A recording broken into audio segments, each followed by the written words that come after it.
we should all come together and start making fun of people with low mileage cars. Like if you meet someone and they have your dream car and it has low mileage, you should just be like, just ask them why they couldn't afford to drive it. Be like, oh, so you bought the car, but you couldn't afford like insurance? Like, why didn't you put miles on it? You know, just start making fun of them. A year the car was made and the mileage on the car. There needs to be a ratio that we need to come up with that's acceptable and not acceptable.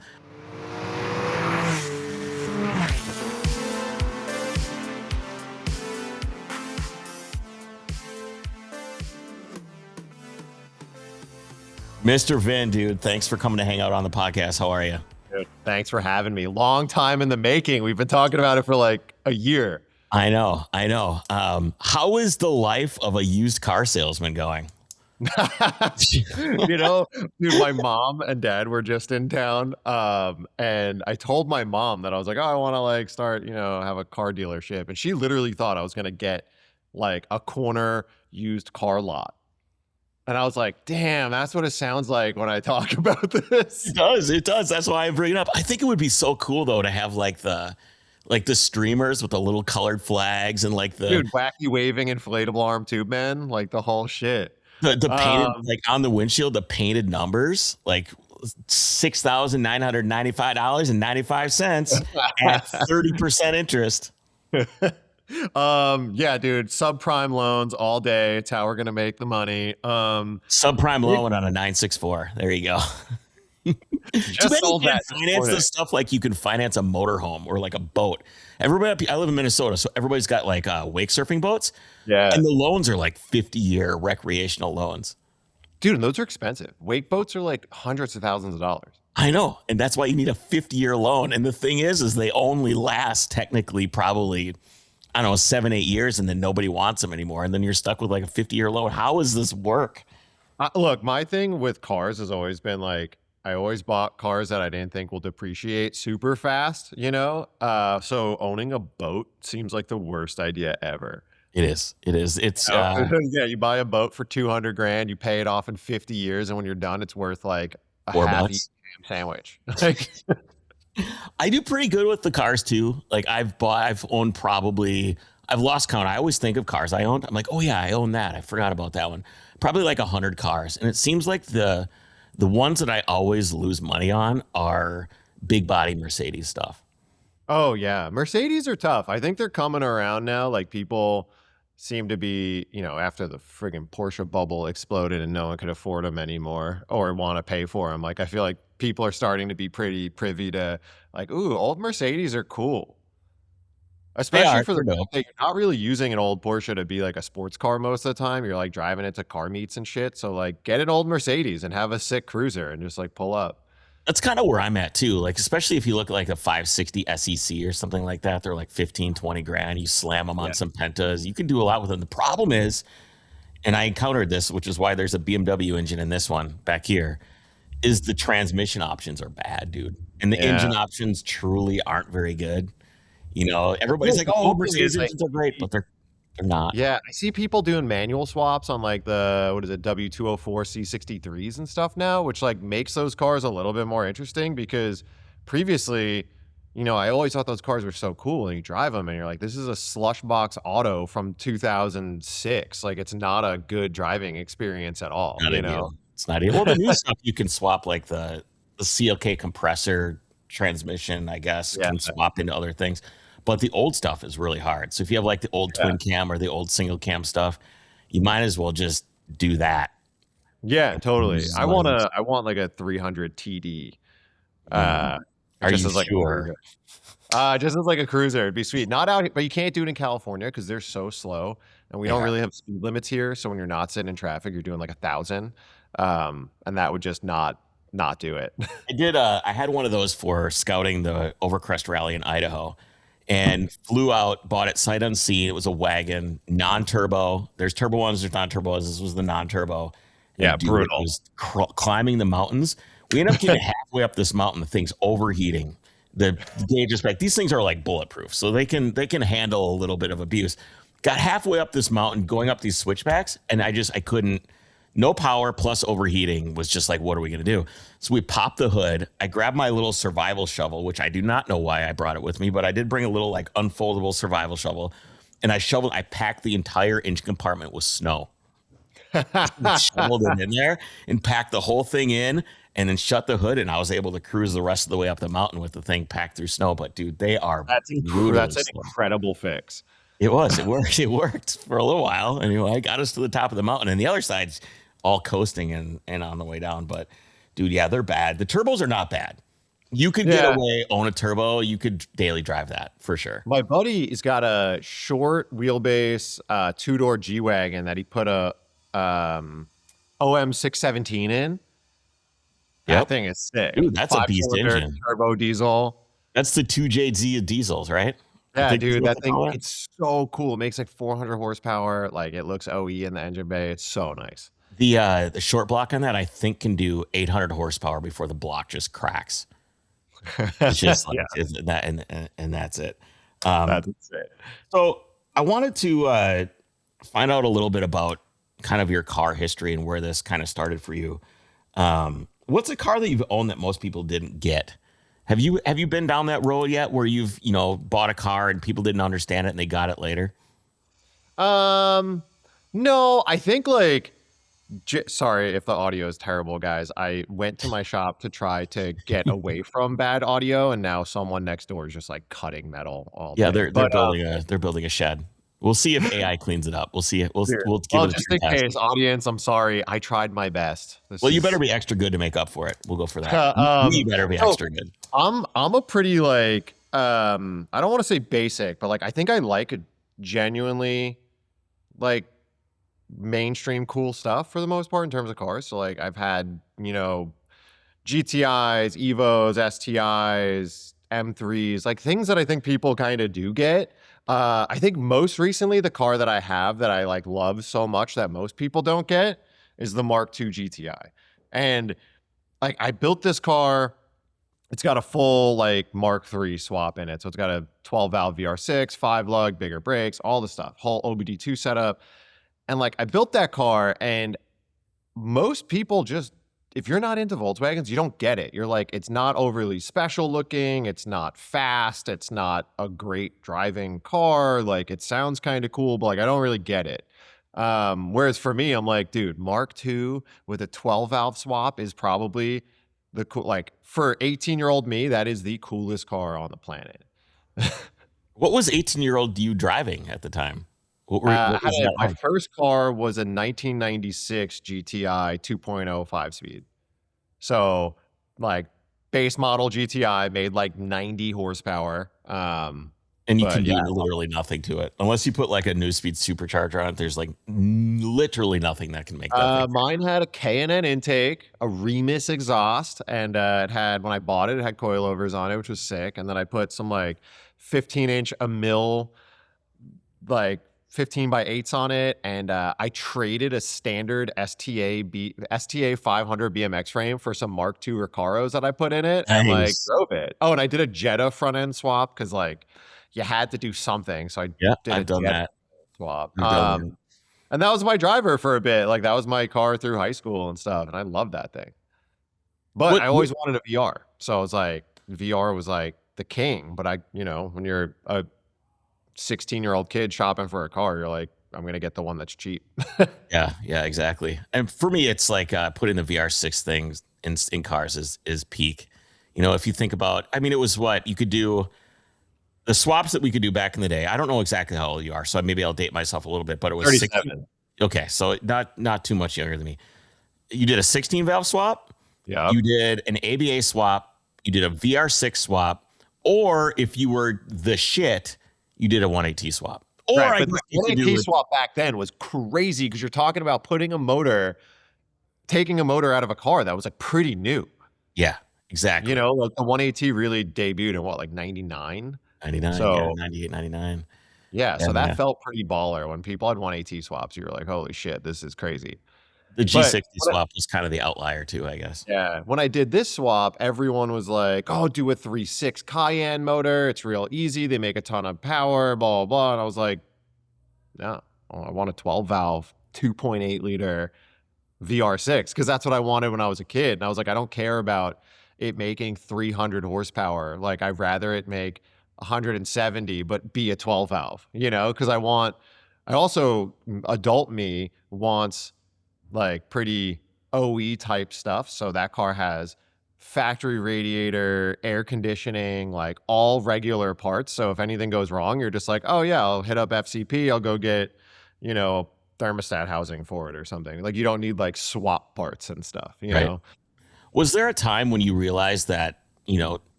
when we're younger, you see some of that stuff and you're putting like an FSI swap and things and big turbo and all the power, and you could put a turbo on that thing and make 600 horsepower Yeah. in a weekend. It might Oh, not last that long, but you could do it. What was the crossover for you when you're like, okay, old me versus young me, chasing power versus chasing drivability, and kind of the nice thing versus the thing that's hanging on by a thread?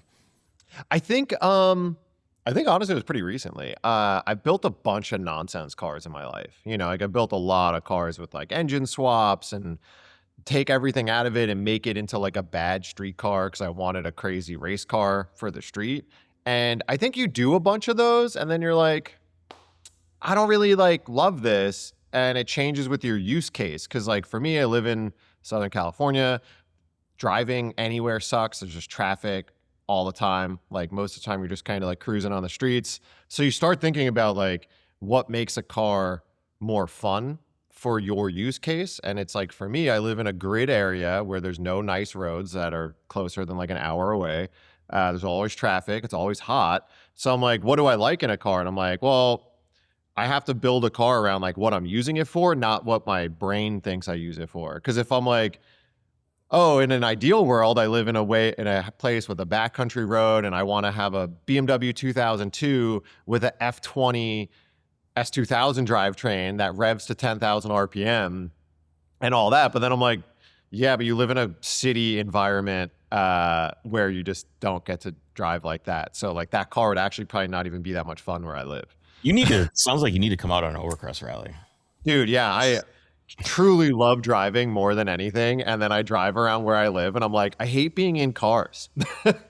Oh man. Like, I almost want to just walk to my job. I always wonder, like, I think of like, I think of guys like you and Brian and Mike Burrows, and Mike Burrows builds whatever. And then whenever I go there, he just is like driving around. Everybody's just driving around Costa Mesa. Like, how, like, Dude, it's horrible. People always think that Southern California is like this mecca of driving. But in reality, we're this like super densely packed city suburban area. And then all the outskirts of the city have nice roads like Angeles Crest Highway, Azusa, Malibu, like all of that stuff, like in the mountains. But in the city, you go to a car meet in the morning, you wake up, I literally make 2 left turns. I get on a freeway and you drive on a pin straight freeway for like 40 miles. And then you're like, I'm here. So how it's does like, that we don't affect have culture, to man? run. How does that affect the culture? I don't think it does. I think No? people like, we got the craziest car culture ever. I mean, you've been out to California, like Yeah. the car scene on a Sunday is crazy. It's honestly overwhelming because like we did an event when I finished that car in Connecticut, and it was in Bridgeport, Connecticut on a Wednesday night in like March or April, and over 500 people came out to this event. I was blown away. Like, I didn't even bring like driver's era merch or anything to sell because I was like, 16 people are going to show up. It's Wednesday, it's Connecticut, it's kind of the winter still. Like, no one's coming. And it turned up crazy. Like, it was one of the most fun meets I've been to, and people were so excited. And it hit me when I was there because people were like, this is the first event of the year for us, kind of, and like there's nothing else going on. Whereas in California, I mean, any weekend there's like, I'm not even exaggerating, 50 car meets. Like Sunday morning, you could be like, I'm going to go to this one, this one, this one, this one. Like, there's so many options that it's almost like makes it a little less fun because like you don't know who's going to go to which one and what cars are going to be at what. Like, it's just like, it's so spread out because it's so like we have so much going on. Do you think there's any world in which it's too much of a good thing? I think so. At Hoonigan, we used to say we would try to avoid doing events in California because we were like, the saturation is crazy. Because you would try to coordinate with people and be like, hey, can you come out on this date for this event we're having? And they're like, oh, sorry, no, I have this off-road thing, or no, it's JCCS, or no, it's this. Like, there's always like a big event going on every single weekend. But it's like, it's amazing. It's like, it's hard to complain about because I love car stuff and going to events and stuff. But it's like, yeah, I think it is a little bit of like too much of a great thing. It's been a long time since well, I guess relatively speaking, maybe not, but it's been a while since you have left Hoonigan. We don't need to rehash all that. Those stories have been told, but how are you feeling about like where things are for you now as a content creator? And do you feel like you're doing it? Do you feel, do you feel struggles? Like, how do you feel about how that transition has gone from then to now? FCP Euro is an online retailer of OE, OEM, genuine aftermarket, and performance parts for European cars.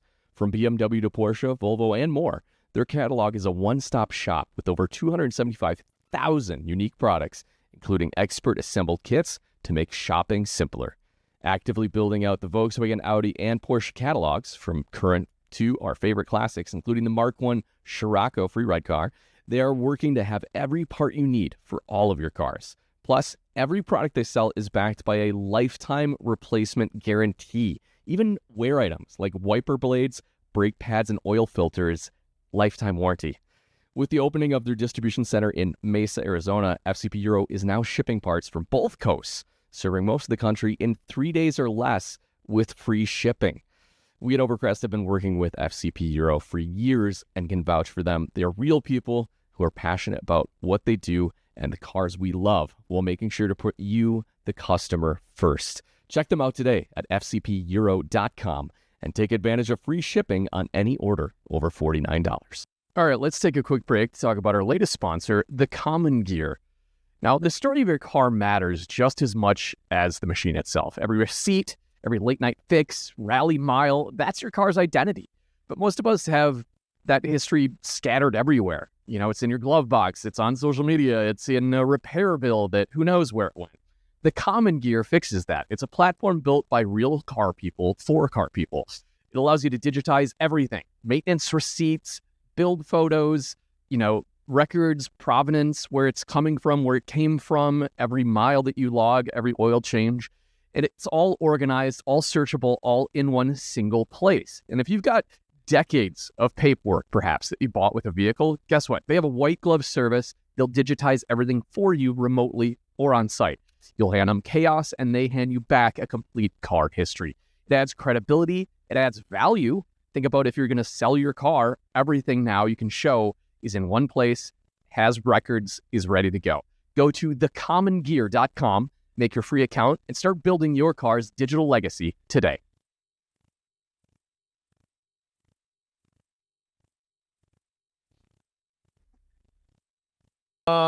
Yeah, it's a good question. It's a kind of loaded question. Like, some days I just miss having a job, working for a company. 'Cause now it's like everything I do is on me, and I understand like some of the things that I used to give Scotto shit for, because it's like when you own a company or you run your company, you have so much responsibility to like keep everything moving and going, and all decisions ladder up to you, which is really tiring. But the YouTube part of it, I think, is pretty funny because, in my opinion, it's like this job that gets no respect.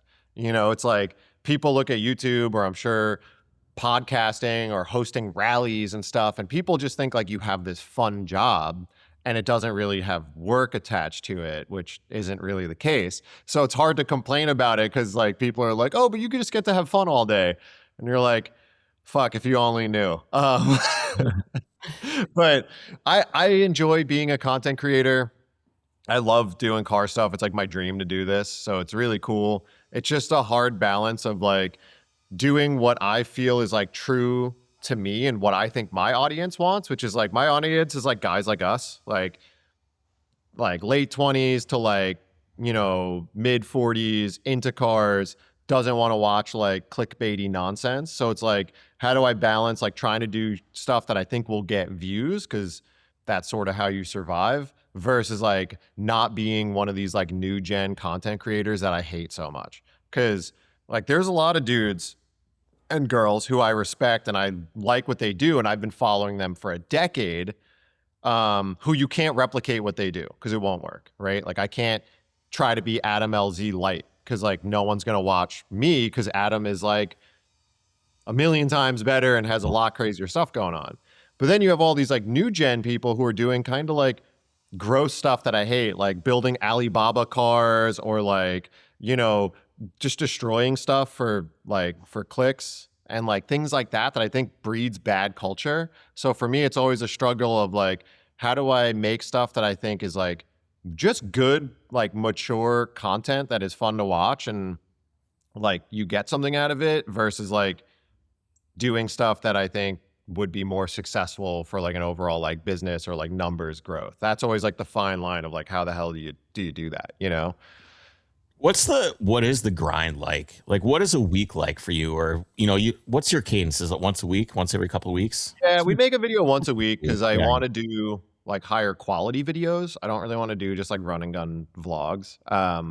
So my week is generally like Monday's my desk work day. So I do all my emails and phone calls and meetings and planning and creative and kind of just do like, I try to just be like at my desk on Mondays. Jolly does first pass of edit on Monday. Then we review, like, depending on how long it takes him. We'll review on Tuesday. So Tuesday's like a kind of balanced day for me where it's like I do some desk work. Maybe I'll start planning out the shoot we're doing later in the week. Because all of our shoots are actually pretty structured. So we'll be like, hey, we're going to go shoot this. Like I'm going to shoot an intro here and then we're going to do this. And then like we'll have like a talking segment and it's like 4 minutes long. And then there's going to be this. And then it kind of loosens up. And then, and then we'll come back to the shop and like wrap up. So we have like cadences for each episode. And then Wednesday through Friday is kind of shoot days. And that could range from like whatever we got going on, whether it's buying a car, working on a car, going somewhere to like talk about cars, really anything. And then it's like, yeah, Wednesday through Friday shoot. We try not to work on weekends. Like I try to, like Jolly is my main dude here. He shoots and edits. And I try to give him like a normal work-life balance, because I think when we were younger at Hoonigan, like we didn't have any. We just like worked a million hours a week. And now I'm like, I don't want to like torture people for work. So I'm kind of like, we work pretty normal hours. And if we have to work a weekend day, we do, but we try not to. So that's kind of like, that's my week. But I think what's funny about it is what happened to us with like, I kept having to like push the podcast because the thing with YouTube and shooting is like, you have to be super flexible and most other people don't actually respect like YouTuber time. So you'll be like, all right, we're going to go do this thing tomorrow. And then they cancel on you and they move it to the next day. And you're just like always shuffling things around. And then I'll try to do calls and stuff in the morning. Like if it's past my Monday work day and like a company or a partner or someone needs to get on the phone, I'm like, can we do it at 8 a.m.? Because once I leave my house, I have no idea if I'm going to be available. Like, where did you learn how to storyboard? Like your stuff seems pretty, I wouldn't say that it feels really storyboarded, which I think is probably a testament to the fact that you're doing a good job with it. Where did you learn how to do that? Did that come out of like watching content at Hoonigan and some experience there? Where'd you get that from? I have no idea. So Hoonigan, we did a lot of planning for like what we wanted to make, but we didn't do much storyboarding or like we would have like a narrative arc, right? Like Scotto would come up with like, we're going to do this show. It's going to be about, we build these cars and then we test them out on track. And like each episode is like this, and this. But for the most part, for the hosts and like when we were shooting, it was like you pull up somewhere and you just bust out the camera and you just do it. And even like we would go feature cars and stuff, do no research on them, nothing, just show up. And like Hoonigan was so much the like off the cuff, experience of doing stuff with a bunch of dudes that you liked. So when I started doing content on my own, that's a lot harder to like carry a show as like someone who's just cool and fun and interesting. So I think immediately I started being like, what the fuck can I talk about to like get through this? And I loved, like every friggin' vlogger ever, like Casey Neistat and people like that. So you're like, how do you make it look visually interesting? And for me, the thing that bugged me the most about vloggers is like, I really don't like the constantly moving backgrounds. Like when you're just like vlogging and you're like this, like it's super jarring on the eyes. So I was like, how do I do things that are a little bit more like camera static, me moving? So like it's a little bit easier. And then that kind of like rolled into thinking like, well, if I need to change framing a bunch, how do I like tell a story as I move? And then I started just kind of like writing down episode blocks and being like intro, and that brings me to this, and that brings me to this. And like I would have like kind of talking points. Because I know personally, I repeat myself a lot. And that's annoying to watch too. So I'll do like bullet points on each like story block. So I know kind of where I'm going when I'm talking. So I'm like, if I'm talking about, you know, selling a 964, I'm giving you a background, like in the next segment, I don't just like repeat myself, because I'll do that and I'll be like, oh shit, let me check my notes. And I'm like, all right, cool. I already talked about, you know, this, and this, so I should really focus on this on the next piece.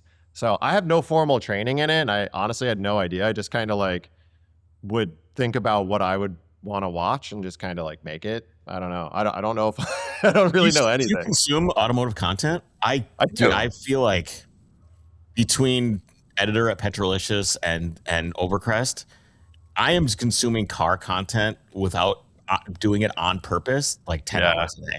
It is nonstop waterfall, which means I don't want to work on that. I don't want to work on the 911. I don't want to clean up the garage. I did a little project yesterday. I'm on my 4th or 5th vacuum pump for my TDI and my Isuzu Trooper that I've got, and I keep killing them and sending them back to FCP Hero. Shout out FCP. So I like, I got to wire up a vacuum switch and make this nice. And dude, it's the first thing I've done since I moved into this house in June, because I'm so burnt out by the time I'm done working. And I love what I do. I love talking to you. I love talking about cars. I love planning the rally and putting things together and writing articles for Petrolicious. I love it all. But by the time I'm done, I'm like out of gas for like what I would want to actually do for myself. Do you experience any of that burnout? Do you feel that? Dude, 100%. 100%. And honestly, I was just talking to someone recently about this, and I said, it's a little bit of a bummer for me. Like, I love what I do too. And this is an absolute blessing. Like, I love cars. I'm not built to do really anything else. Like, all I think about is cars. It's all only thing I know. If I knew, like, I don't have any other knowledge in any other thing except cars.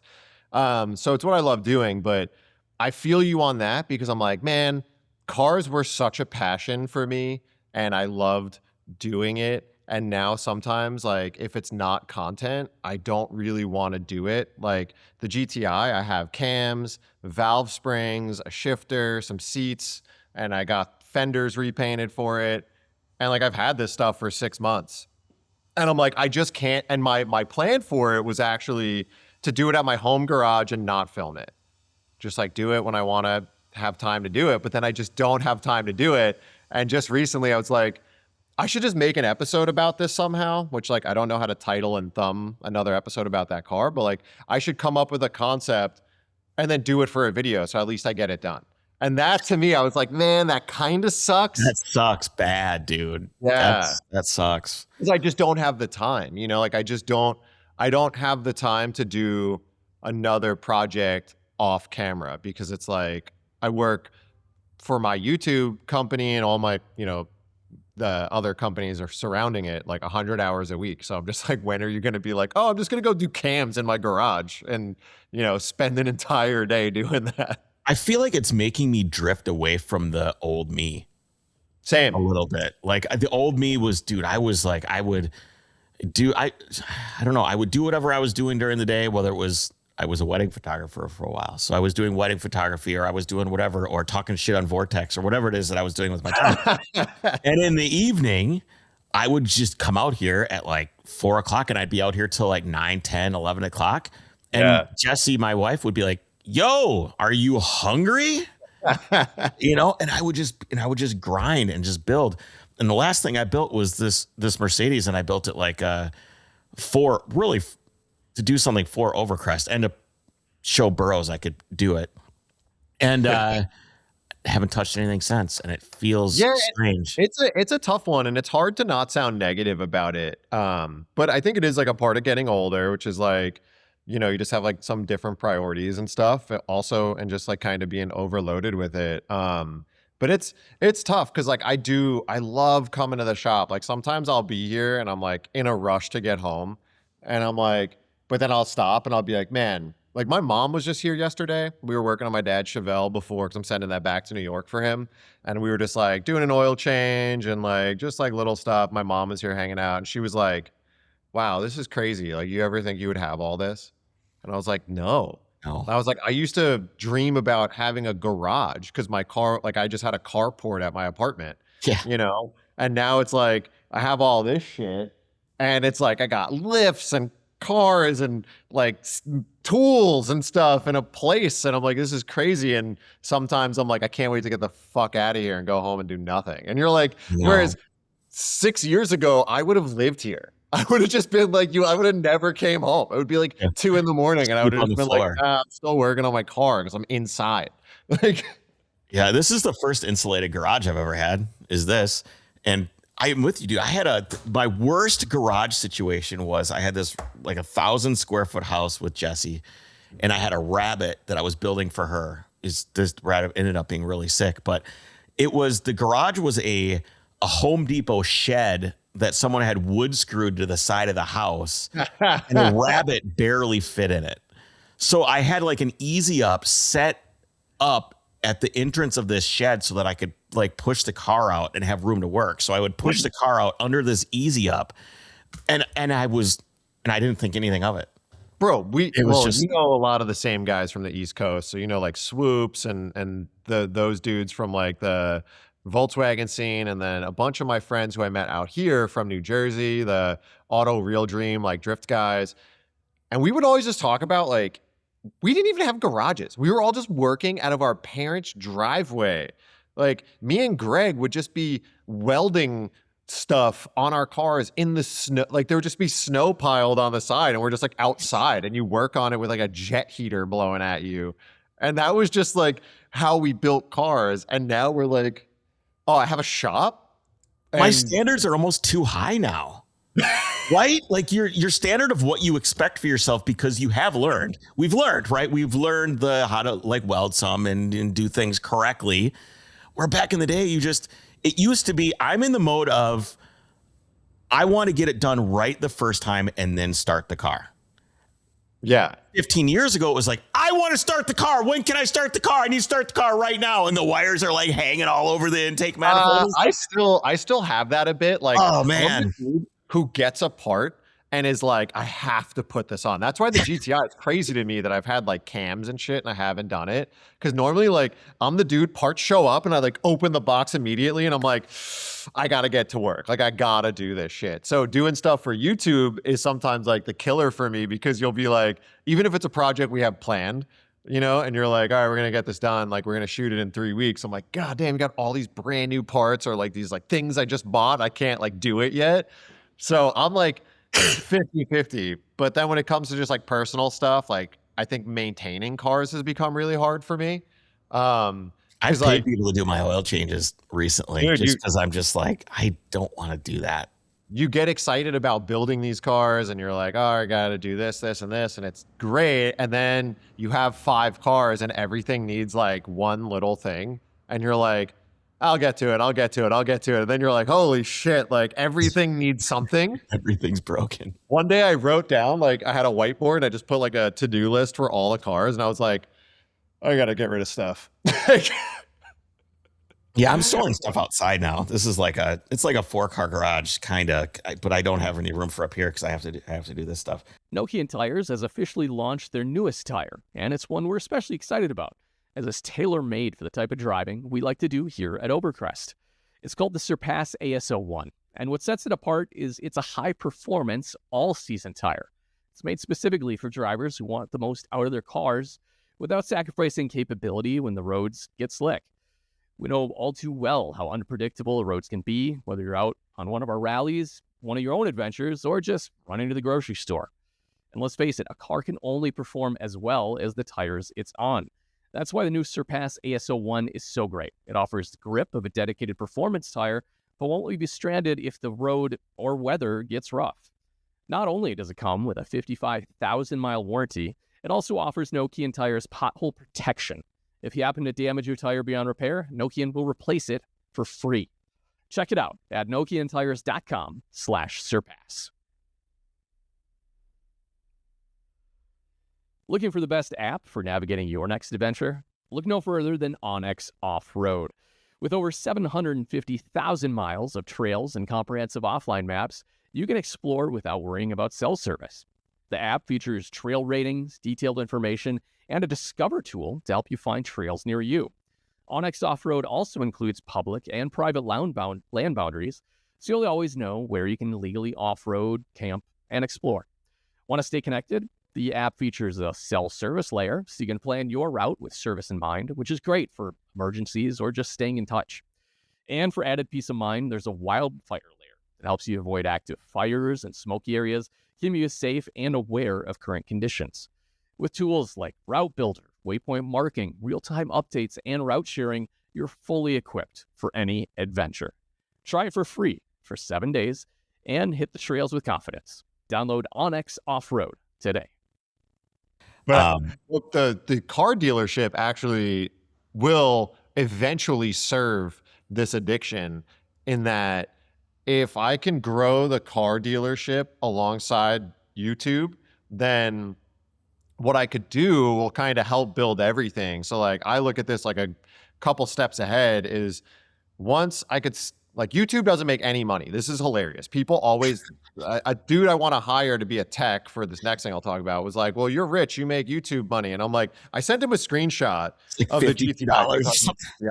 And I was like, I did a video that did 200,000 views on the GTI and I made $1,200. Yeah. So I'm like, there's no getting rich on YouTube when you have like employees and, you know, a shop space and you got to build cars, you got to do stuff, you got to pay yourself. Like, that's tough. Some channels make a lot more money. I don't know how. We're not going to get into that, but like, it's tough on just views. So if I could grow my YouTube with the partners and people who help support me and the merch business and then the car dealership and another thing that I'm starting that I can't talk about yet, but like, I think what I could do is the car dealership could require a technician to like make all the cars perfect before they get sold and, you know, do little fix-ups and things like that. And then that could help me build like YouTube cars too, because we won't always have work on the like dealership maintenance side. So we'll be like, well, we could also build this car for that, and that'll help get my builds going. And then also I could be like, hey,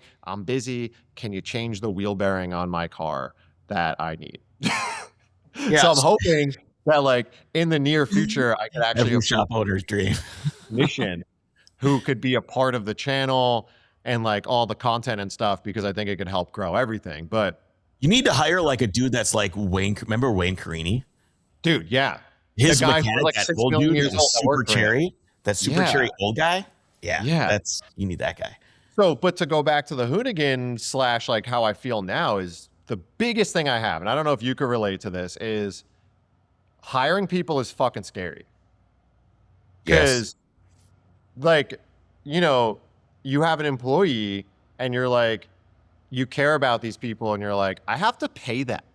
Like, Yeah. I have to make sure they make a livable wage and they get paid, and I'll keep having work for them to keep getting paid without putting me in the poorhouse. And So having it's like, them be in an environment that's conducive to not being toxic or hard or stressful, and you want it to be a good place for people to be. yeah, it's tough, because I was like, you know, I want to bring this dude on to help like work on cars, and I'm like, hey, I can't afford to pay you full-time wage. Like, you could do day rate, but you need a job. Like, you can't afford to live on day rate. So, you know, it's like one of those things where you're like, how do I get enough headway where I can like bring someone in knowing I'm going to have to pay him a lot of money and be Yeah. like, well, I could afford that for the next year. So that's why I'm like, I'm trying to build this so it could be a little bit more sustainable, because being a one-man show with a shooter editor is like, it's tough. Well, yeah. I mean, you'd have to bring on a ton of partners, really. You know, you'd Yeah, have to have partners- like 3 Yeah. partners per episode to make the door stay open. And I don't. I mean, I only do one an episode. I never really overlap, but I've got a couple of good partners like FCP, G-Technic, Pennzoil, who help me like literally stay afloat.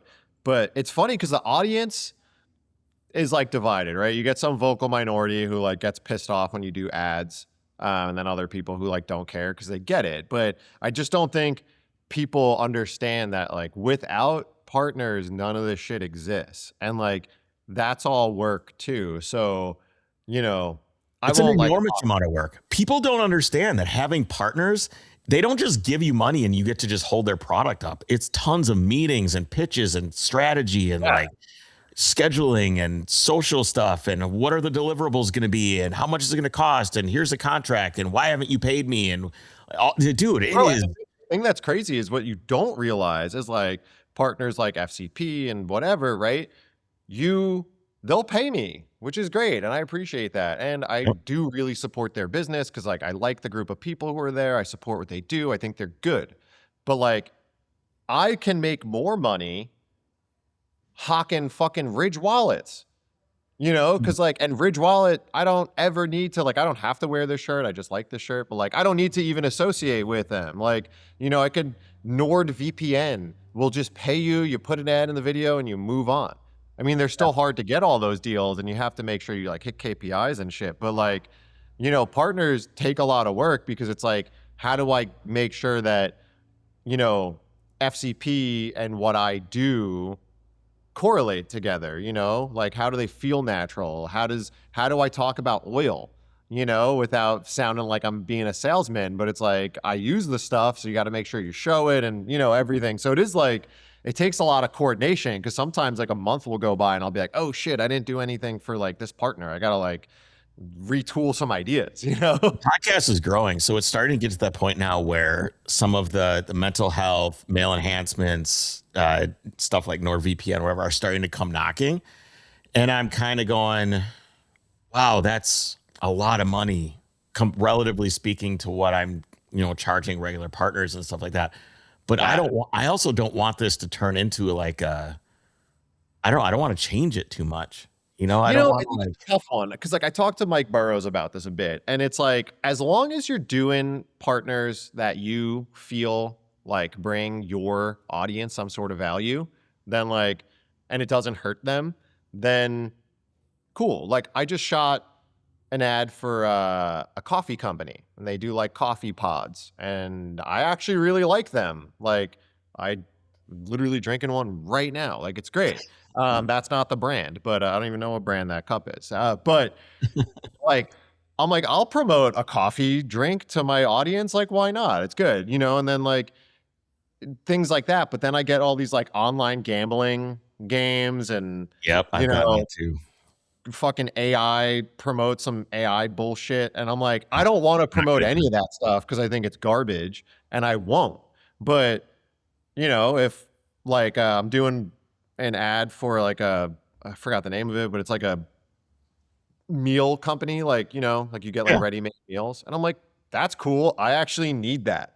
So like I support doing it. And if that could help me afford to do what I do, it's cool. So I think you just got to be like, you know, you got to be mindful of what you're promoting to make sure like you trust it and stuff. Like I'm going to blast them right now. I got a dog food company that reached out to me and was like, hey, we want to sponsor, you know, a couple episodes. And I was like pumped because I love my dog. Do you have a dog? I love my dog. No favorite thing in the world is my dog. And I'm like, hell yeah. Gave my dog the food for a bit and he kept having stomach issues. And I was like, I did a bunch of research and people are like, yeah, the fat content in the dog food like is really bad for their stomachs, like this, that, and the third. And I literally made an ad for my video and I was like, I didn't show the brand because I'm like, I'm not trying to make enemies, but like I was just throwing it in the trash. And I was like, I was going to do an ad spot here, but this dog food made my dog sick. You could figure out which one it is. So go buy some driver's error merch because like I just lost out on a bunch of money because I don't want to promote garbage to you guys. And I literally was like, I'm not going to do it because like making your dog sick sucks. And like, I love my dog. I know other dog people love their dog. So I'm not going to be like, yeah, for, a couple $1,000, like I'm going to pitch you some garbage, Well, you've always said authenticity is your North Star. And I think as long as you stick to that, it's, being genuine is important to me too. And I think that's good. I've gotten hit with the poly market gambling type things. And I don't know, man. I don't do it. I don't think it's a good idea. I think it's bad for the world. I think it's bad for men. I think it's really bad. And I'm just not going to do it. There's Same. And that's the same with like AI, is like all these like AI tools and stuff that they're pitching. And it's like, I don't know. I don't really think you should be like replacing your brain with AI that much. Like, just be analog for a bit. Like, we love it in our cars. You're going to love it in your brain when you forget how to do literally everything. I know, right? That's the thing is like, it's as soon as you have something else, I was talking to my wife, I was like, imagine down the road when my AI is just talking to your AI when we're not together and we're not actually having conversation. Imagine going on a date and being on a dating website and your AI is talking to the date's AI and you're like, Okay. they're trying to get to know each other or something. This is my number one sign of my age, but it's something I'm really proud of, is like when me and my girl go out to eat, never on the phones. Like, never take, like, I won't fucking respond to texts. I won't do anything unless it's like really important, but it'll be like one quick thing and then I put it away. Yep. But you go out, like, the most embarrassing shit I see is when you see a couple out on a date and they're both on their phones, not even talking to each other. I'm like, yo, like, just engage. Like, get the hell out. Like, what are you over doing? already, man. It's already over. That relationship is already over. That shit is just crazy. Like, even like me and my friends, like, we'll go out and everyone, like, we'll like make fun of each other if you like have your phone out. It's like, dude, no, like, this is time to like hang out. Like, It's tough real to not be time. on the thing though, man. It's tough. Like I have a free ad for Brick. Have you heard of Brick? Yeah, I have. I have a Brick. I don't know where it is right now, but I have to like go into the kitchen and like unbrick my phone during a certain amount of time so I could get work done. Just because Does I it would work? just be like, Is it effective? yeah, it works. Okay. Like I think I need one because I mean, we talk about, like, my friends and I will talk about, like, I'm addicted to my phone. yeah, 100%. 100%. Like, I'll even like open my phone and go on Instagram and then close it immediately because I'm like, what? I don't want to do. Like, Why am I this even is here? It's like mindless. You mindlessly do it. So mine is from 9 a.m. to 9 p.m. whoa. 9 a.m. to 9 p.m. My phone is bricked. There's no social at all. I have Discord, Whoa, really? so I can hang out with the Overcrest dudes. If I need to do something on social or check DMs or whatever, because I still have to use it for work, I have to go to my computer, log in, look at the thing. You don't scroll on your computer. There's a little counter. I don't even have my phone here. I don't even have it. It's like somewhere else. Dude. It's legit. So if I need to do something, I need to post. I need to like, hey, alert goes to my phone. Hey, you need to make this post for Mobile One. I go in the kitchen, unbrick my phone, work, and then rebrick my phone again. And That's it actually works. sick. I might get one because I think I really need that in my life. There's lots of different apps and ways to do this stuff. Yeah, There's I was thinking all about kinds of- deleting social media and stuff off my phone and only using it on my iPad because like I hate my iPad, but I would use it just to like check. But I communicate with a lot of people on social, which I think I want to Hard. break that habit and be like, hey, I'm not talking here, like just text me. But it's weird because as a content creator, like I need people to watch my videos and stuff, but I do think like we all need a more like healthy balance and to like the smartest thing to do would be like don't watch garbage. Like right now, honestly, I'll go on my phone and if I look at a reel and then I swipe to the next one and it's like a trend of like all the nonsense that you see nowadays, which is like, like the same fucking text on screen, but done by a million different people. Like I'll just like, I scroll, I'll like literally be like, I don't want to see this. I don't want to see this. I don't want to see this. So it's like, limit your amount of time on social media and like YouTube and stuff, but only watch the shit that matters. Cause like there's just so much garbage out there that it's like, I just try to like, I can't wait until an AI comes out with a model where I can be like, I don't want to see anything that's AI generated. Like if there's an AI generated fucking thumbnail, if there's an AI generated video, if there's AI voiceover, like anything that has AI in it, I just scrub it out of my feed. Yeah, I had the big moment. Well, there's two things. One thing, the worst thing about the brick is when you're taking a shit, there's nothing to do on your phone. So you have to Wow. read Get up, the or do news they or something. newspaper? Do they still sell cars in the newspaper? Oh, we got the Petrolicious Post. We got that going on for us. But I was Damn, in that's the kind of sick. Maybe we'll put a magazine rack in the bathroom. That's cool. dude. Yes, That's there you cool. go. I was in the shower, and this is like probably about a year ago now, maybe a little more. And I was on my phone in the shower, and I was Crazy as move. you know, Crazy move. what On your phone in the shower? I was in the shower on my phone scrolling, right? No way. And That's insane. I was DMing with people because the thing is if I will post a reel, and you know this, if you post something or you do stories, especially if you do stories because it's so easy for people to reply, you could, if you started posting, you could wake up in the morning and talk to people until the time you went to bed. Because 100%. there's that many DMs and there's that many people to talk to, and you could give yourself to all of those people, which is what you're doing. You are giving yourself to them. And my wife opened the door and she said something about, hey, it's time to eat. And I said, hold the fuck on. Or something like that. And I went, what am I doing? What matters here? Where am I getting my validation as a good person, as a husband, as a father, and everything else from? I'm naked in the shower on my phone, telling my wife to go away so I can talk to all these people I don't know. That was it. Dude, we're ruined as society. It's crazy.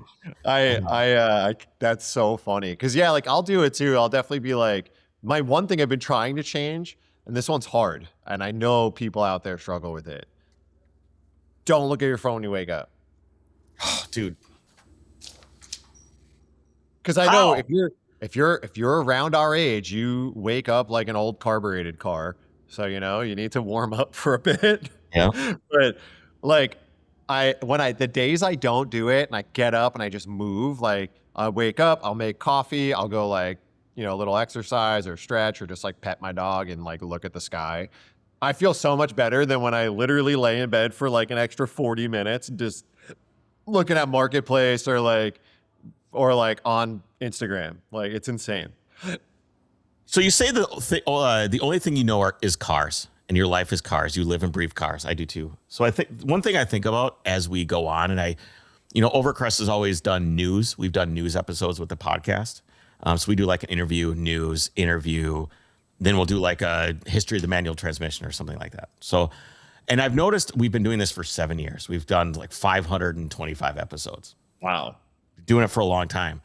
And I look back at the older news episodes and the topics were better because there was way more things that I cared about.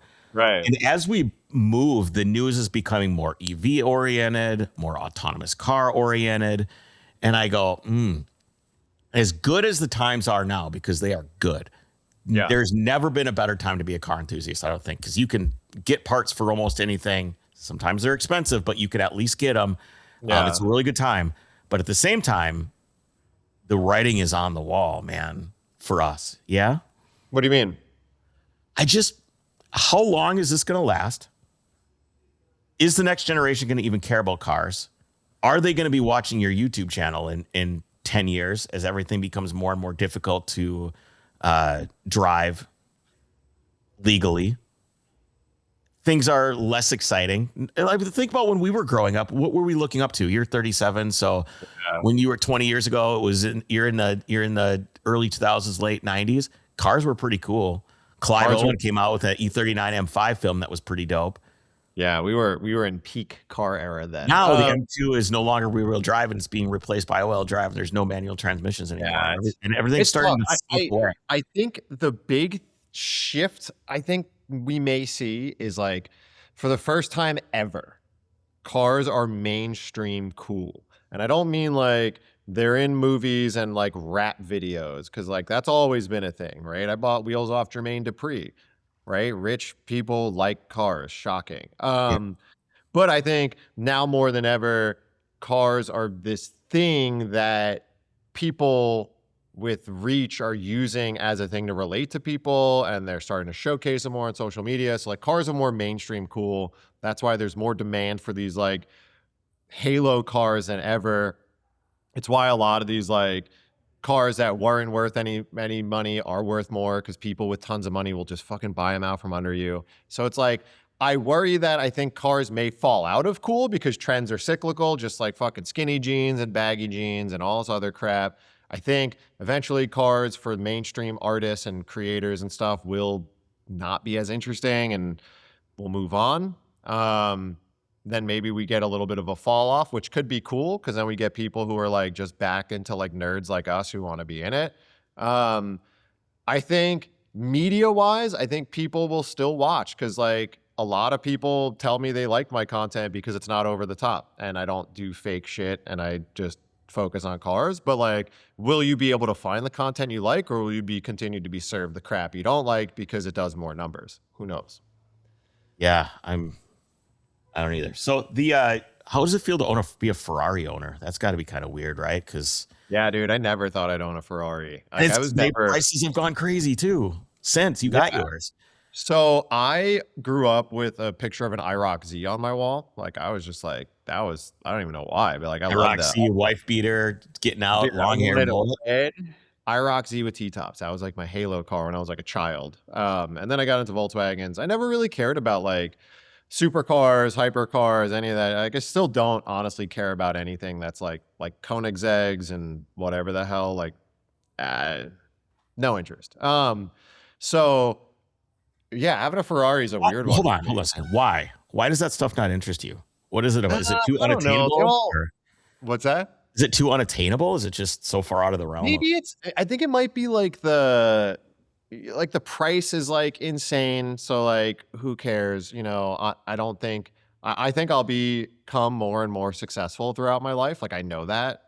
But like, at what point are you going to buy a $4 million car? You know, like, and if you do, what are you going to do with it? You know, you're going to drive it. I know what I would do with it.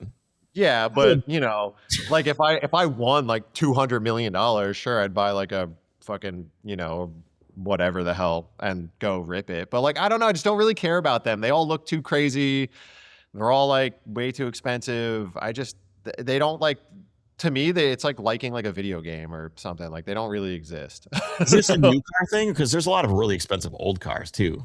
Like, yeah, think about owning a 959 or an F40 or a 330 GTC or some old expensive Ferrari or something. You know? Yeah, I mean F40 is like is the goal. I said the goal for my dealer, like Halo goal, is to one day transact an F40, meaning like I buy it and I do some like rehab work to it and I sell it. Like I don't think I would ever own one and feel comfortable driving it. Like it's just, that's too crazy for me. But like my dream would be to one day come across a good deal on one, buy it, do some stuff to it, and then sell it. And that would be like enough. If I drove it fucking 40 miles, I'd be like, hell yeah, dude. Like this is a life thing, and then get rid of it. You know, like, cause imagine owning a 7-figure car and like driving that on the road.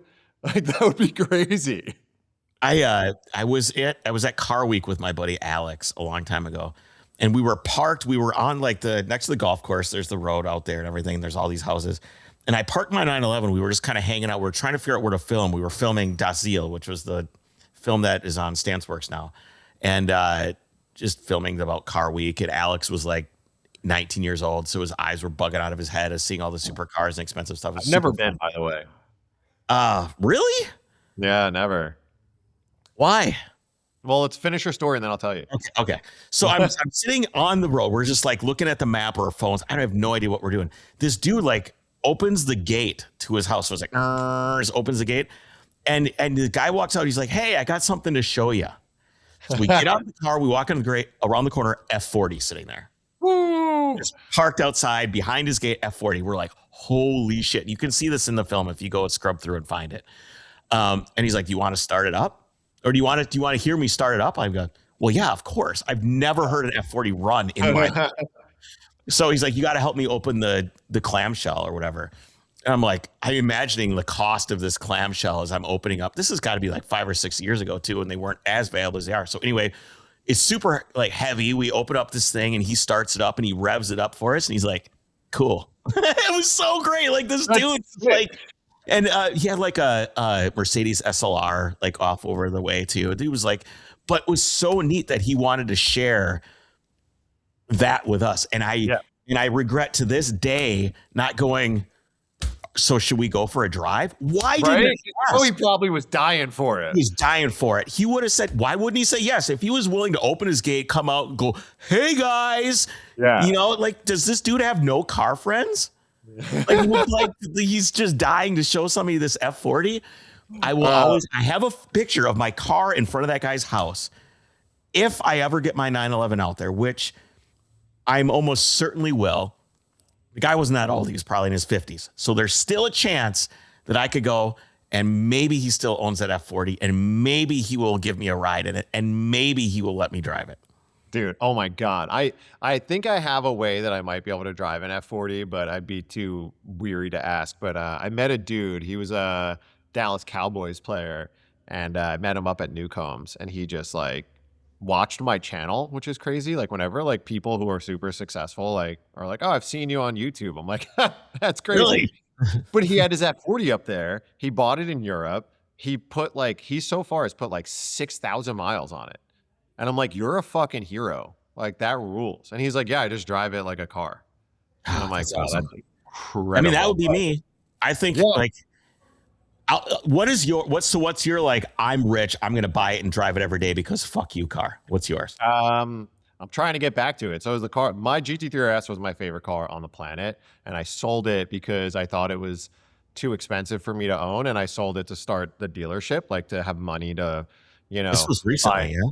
just recently. And the lesson I learned was like, as I got rid of it, I was like, you're a fucking idiot because you bought it before it was as expensive as it is now. You know, like I sold it for double what I paid for it essentially. And I'm like, you should have just kept it and enjoyed it.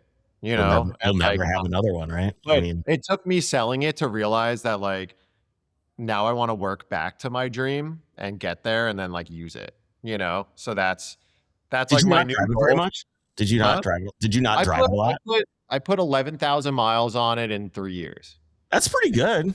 Like a lot, but not a lot. You know, like I put 11,000 miles on the first year I owned my 360. Oh, no shit.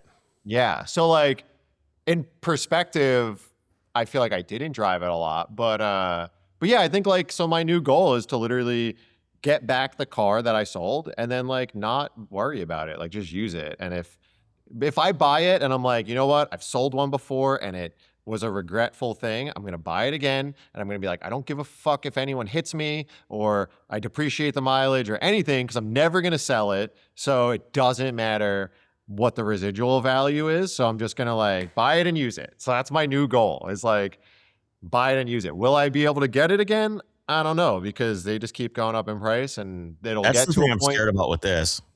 It'll get to a point where it's too expensive that I won't buy it. Cause like I already got offered another white 997.2 GT3 RS. Beautiful, beautiful car. And the dude gave me a price on it. And I was like, I wouldn't, that's just too much. Like I couldn't even. Is it because you don't have the money or you think the car genuinely just is not worth that much? Yeah, just like I can't see spending that much on like a 911. You know, like to me, I joked about it, but I said it when I sold my GT3 RS is it's like a Porsche feels like a sports car. It feels like a car that's worth what its MSRP was. It makes sense. It's an expensive, like cool GT car, but like you don't like a $400,000 car to me feels like a hyper car price, you know? So like if you get in a Ford GT or you get into a Carrera GT or you get into fucking a whole, you know, Lamborghini, right? You get an SVJ or something. You're like, yeah, this crazy wedge shaped thing that looks like a fucking futuristic race car is $400,000. It doesn't look like a different version of a car that you can get for 25 grand. Yeah. Like a 911 for the most part, like looks, feels everything like a base model car with stickers and a wing. So you're like, what, you know, like it's too crazy for me. Like I couldn't imagine spending that much money on it. And because most of these things are just fake anyways, like the values only go up because dealerships in a network pick out a car and they're like, we're juicing it. I just did an interview with a guy who wrote an article for Petrolicious or filmed it or whatever. And he said in Albania, that's not how they buy cars. There's no, like, you have to buy this car before the other one in Albania. You just go in and you just buy it.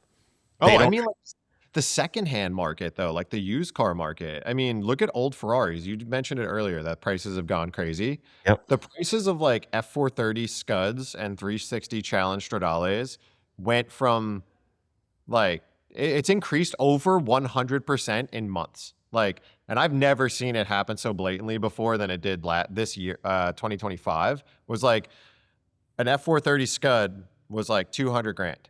Now they're like 500 grand minimum. And it happened from like April to June. And you're Why? just like, You know why? Like, what's the? I think dealerships realize that, like secondhand dealerships realize like, oh, there's not a lot of these and people like them. And they trade a couple of them between each other and they like, you know, sell them publicly on auction platforms and each other buys them for a ton of money. And like you lift art. the whole- yeah. And you lift the whole market. You can literally 10 people can take a car and lift the entire market because all you have to do is transact a few of them publicly and boom, there you go. Value is there. And it's a bummer. Yeah, I feel like I thought I could have owned a Testarossa for a moment. There was a moment I don't where know how those are, but I think they're like $150,000 now, maybe more. yeah, they were like 40 at one point. 46. Right? I could have sold my 911 and gotten one. And not I think that I'd rather have the 911 than a Testarossa. I think so too. Because I can actually work on that. But I think about this this concept all the time with that car is if I sold that car, there's no world in which it's probably worth $120,000, maybe a little bit more. I wouldn't do it. There are so many cars. We did a series on this, which is still relevant now today. The more I even think about it, there's so many cars I would buy instead that I want to experience, like a Cosworth RS or a E28 M5 or a Lamborghini Yalpa or some obscure, like who knows what. Like I could have a bunch of money left over and, you know, flush it away in Bitcoin. Who knows? But it's just, I would never own it again.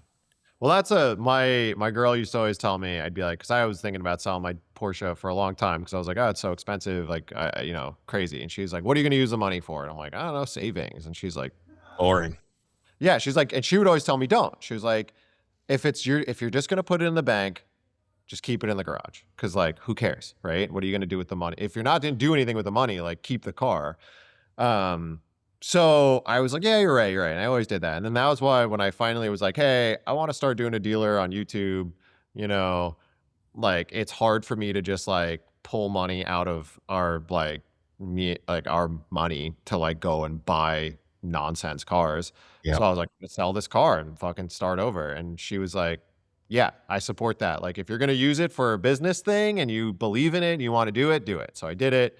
And that's like, but just to do it to get another car, I wouldn't do. So that's why, like, I wouldn't sell you. Like, if I were you, I wouldn't sell your 911 to experience another car because, like, you can buy an E28 M5 for like 30 grand. You're better off saving up some money, buying it, and being like, I don't really want to keep it, and then sell it. You know, and I know that's what would happen. Anything I buy that's not that car that I've had for all those years would probably not last very long. That's why it's like you're better off buying it, using it for a little bit, and then either losing a couple grand or like clean it up and sell it and break even and be like, at least I got it out of my system and I didn't sell the car I love. Sounds like a good business model. So tell me about Car Week. Why have you never been? Well, we never went when I was at Hoonigan because we were too like lowbrow. We were like dirtbags, you know? Hoonigan was like the grimy kid brand. So we never got invited. I don't think anyone would have wanted us there. And like, it just wasn't really on brand for us in general. And then when I left, I don't know. I just feel like I was like either busy every year around that time or I had something else going on or I wasn't invited, but it sucked because I want to go, but I feel like it's ruined now by all the like TikTok car spotter kids. Yeah, I've been twice. Once was like that 6 or 7, maybe, oh God, it's probably 8 or 9 years ago with Alex. And we went and it was super cool, man. It was really dope. You know, going to the track and seeing all the old cars, and it wasn't crazy. I heard that like Historics is the sick one. Yeah, it is cool. And then we did Sports Car Vacation Land this year. So I didn't really go to that car week because I was working. So it doesn't really count, but we tried to build something that would disrupt that feeling, right? Where it's like $800 a night to stay at a Super 8 with a pube on your pillow, you know? So we tried to like come up with some sort of way to make it accessible for people and put it on an event. And it worked. People really, really liked it. But going to Car Week for Car Week, man, I don't know. Yeah, it sucks. I really want to go and like experience it and check it out, but I just feel like I don't know. Everyone was like, yeah, it kind of felt like the last, like this year it was like kind of like jump the shark on being like a shitty event where too many people show up. And I was like, damn, that sucks. Because remember, did you used to go to H2O? Dude, yeah, of course. Dude, H2O was sick. And then I remember the year that Supra crashed into the building and it was like, that was the end. Like that was the end of H2O as we knew it. That and Court going around in his, what was it, an RS3 or an A3 or something around that was like, I think I went 4 more years after that and it was still pretty okay. And then it became this like thing where people just went, like we all were look, I mean, I'm not pointing fingers because like we were idiots too. And we were like doing dumb shit and getting drunk and yelling at people to do burnouts and whatever, you know, like, so like we were all a part of the problem, but like it went from a really fun, awesome event to like it got out of hand too quick. Like, you know, like we were like innocently having fun being stupid, but then you got all the people like getting wasted and speeding and like crashing and like, and you're like, you know, doing 2-step battles and shit. And you're like, man, like H2O went from this like amazing thing to over, and it was such a bummer. It turned into just like the literal representation of a blow up doll out of a sunroof. Yeah. And like a bummer, if anyone out there doesn't know what H2O was, it was like a 3-day long car event in Ocean City, Maryland, where Volkswagen Audi took over the entire city, and it was so sick. Like every hotel was a car show. Driving up and down the strip was like VW Vortex, the internet forum in real life. Like it was so little cool. Ribbon of land on the ocean too. It's like a beach, and it's just this little ribbon of land with one road, and you would drive 6 to 8 miles up and 6 to 8 miles back, and just that was cruise. so cool. I just got chills thinking about it. It was so sick. I loved H2O. Like pull into a lot and like pull over and like, oh, what's going on here? Oh, it's the Mark 1 meet. Yo! And there was like it might have been the coolest event to ever happen. Like I just think that like it was so unique because it was so big that there wasn't any defining thing. Like you can be like, oh, I want to go to Secrets and go clubbing, or you can be like, I want to go to, you know, the nerdiest Mark 1 meet possible, or I want to go. We used to do like the bridges going to the downs. You'd go like street racing because it was like out of the city. And then like there was so much going on, and it was just so fun to go down there. Like, oh man, that event ruled. Do you remember the Kion swag rabbit? No. The swag bunny? Oh, I don't know if I'm going to be able to find a picture of it. Probably shouldn't even brought it up. But it was that rabbit that was like had the camber that was like crazy, had the lime green wheels, and there's a picture of this rabbit on being pulled over by H2O police, and the camber is like this because the guy had unbolted the hubs and put bolts in behind it, and then and it was the Kion swag rabbit. I don't even. That sucked when cars started getting like impounded and stuff. That was like, oof, like we're over. It's over, boys. No one wants to go down and get their car taken. Oh yeah, no, I can't find it. Oh, that's too bad. I'll find it later and I'll text it to you. Anyways, so tell me about the Ferrari ownership. We can finish there because that seems kind of like modern Vin. Like, how did you end up? What was the goal with the Ferrari? Did you buy that for the channel? Did you buy that for like the content? I bought it for the channel because I was like, I wanted a project, and I knew I didn't know what I wanted to do when I started my channel. I was just kind of like, I don't know, do the thing, you know. So like, get a project car, and whatever. And I was like, I had this perfect FDRX7, a car I really love. I wanted, but it was like done, and I had a bunch of cars that were done, and I didn't have anything to sacrifice, and I didn't build the RX-7, so I was like, this car I'm least connected to, so I'll get rid of it. So I sold it, and I bought this 360, and it was like the crappiest car ever, and I honestly was just like, I didn't really, what I bought it for, what I ended up doing with it is exactly what I wanted to do with it. I was like, I bought that car, and I was like, this is a gross color, gross interior, good driver. I want to repaint the whole thing, manual swap it, and like make it cool. And I never thought it would be like such a sick car. Like I was kind of just like I don't go into builds and projects thinking like, oh, I'm gonna own this forever. This is gonna be the best thing. I was like, I'm gonna try it out. It's cool. Like, I don't know, put an exhaust on it. Sounds sick. So I did it, and yeah, like it was just quickly became like one of my favorite cars because I was like, this thing is just like a car sound is everything for me. So like, man, driving a car that sounds like that is like, it's just so cool. And the fact that it's a crappy Ferrari makes it awesome. Like that car changed my car life to me because I was like, having a car that's really special and really cool, but you can, oh, stop. What the fuck? Sorry. Why is this ringing? You're just like, I'm clicking end and it's fucking That seems stop. the Ferrari calling to tell you that you ruined it.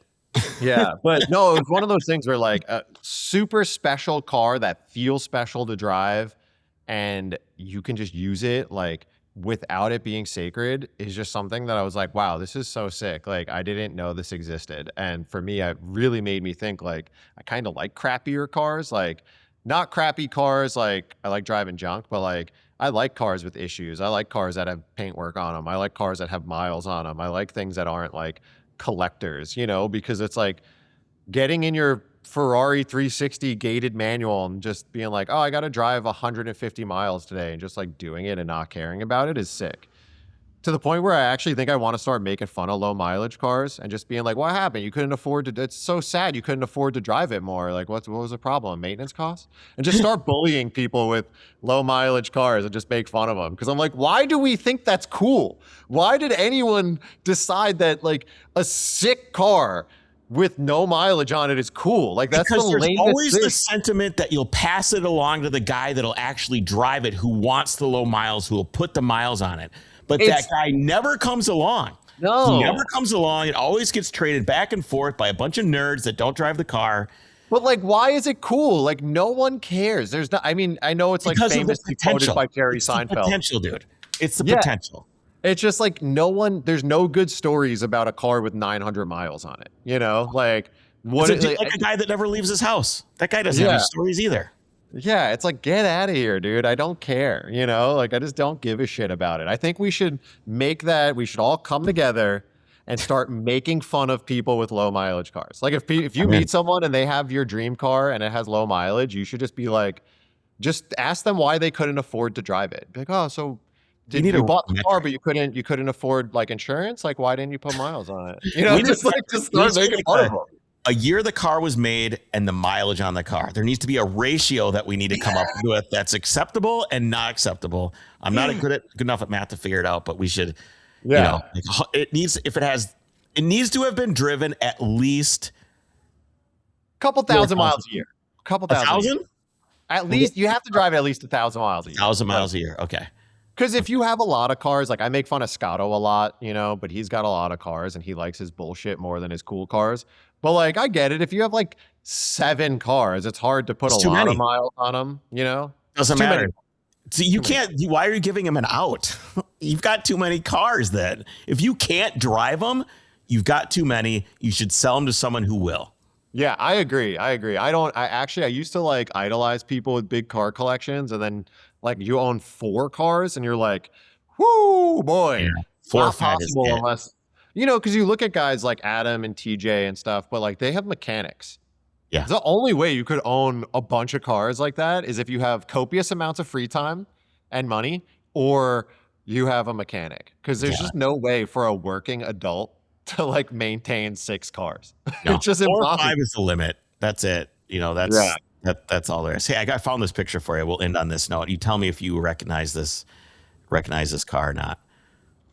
This was the end of H2O right here.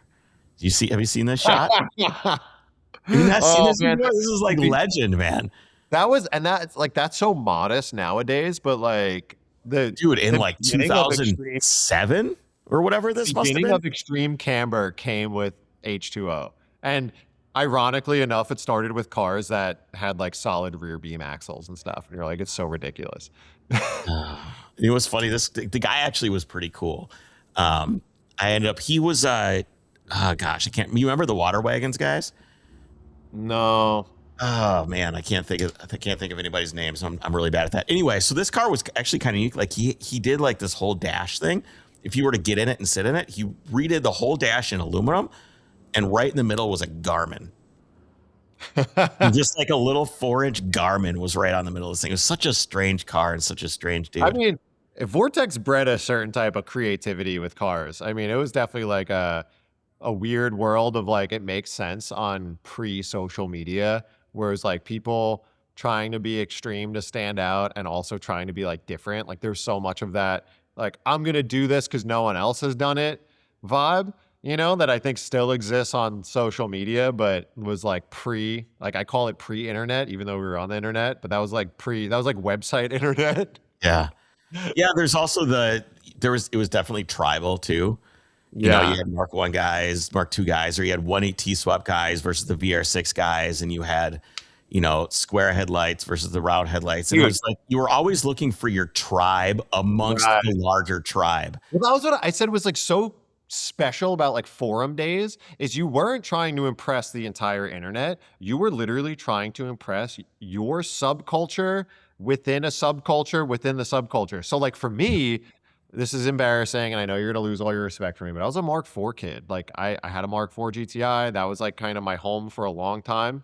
And like I was a big person in the Mark IV scene, but you could go into the Mark III forum and no one knows anyone. No one knew who you were at all. You know, like me and you might not have crossed paths because you were like a Mark I guy, right? I was Mark I guy. So like I probably rarely went into the Mark I forum except to like browse a photo thread here and there, right? But I didn't participate. So we could have been on the same internet forum, but never crossed paths.